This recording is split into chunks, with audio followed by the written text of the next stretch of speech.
leaving Florida by the dozens, possibly by the hundreds. State Senate Bill 1718 set to take effect tomorrow.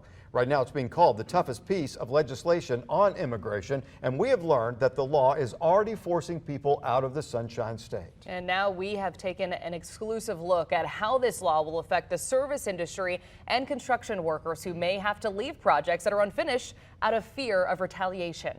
Wink News reporter Michael Hudak joins us now. And Michael, not everyone you talk to is against the law.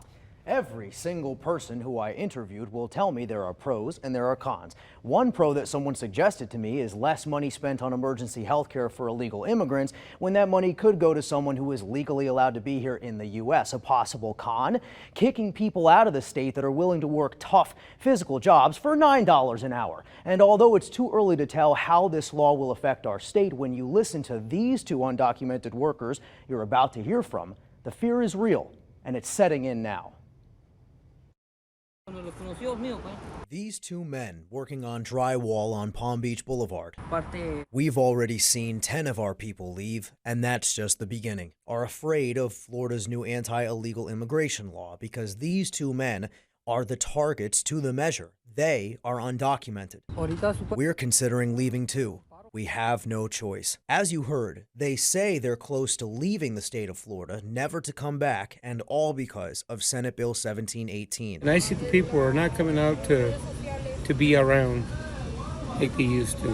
You used to see a flourishing amount of people walking everywhere. Not happy. I spent a week traveling around Southwest Florida with fellow reporter Rodaris Richardson. We talked with people on camera and off to get a sense of how they are feeling about the new law, which the governor's office boasts is the strongest anti-illegal immigration law in the state's history. There's a lot of concerns, mostly with people come to work and stuff. And they say they've been getting laid off because of the new law. Mario Martinez, born and raised in Immokalee, agrees that people who aren't legally permitted to be here should not be here. Before the law takes in effect, they're afraid.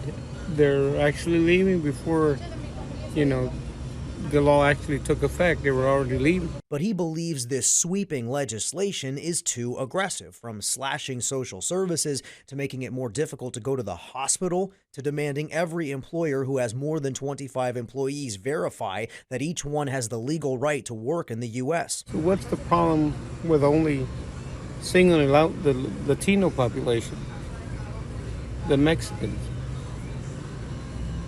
I think that's wrong. For the most part, as we talked to immigrants and their families, to employers and employees, it became clear that right now it is too early to say whether the new law will force people out of Florida for good, create worker shortages which could lead to price increases for everyone else, but most people in this community believe that is what's next. And even the ones that don't believe that enforcing the law won't even matter because fear of the unknown will win out. Losing friends that I've known, that they're leaving somewhere else, which I doubt I'll see them again.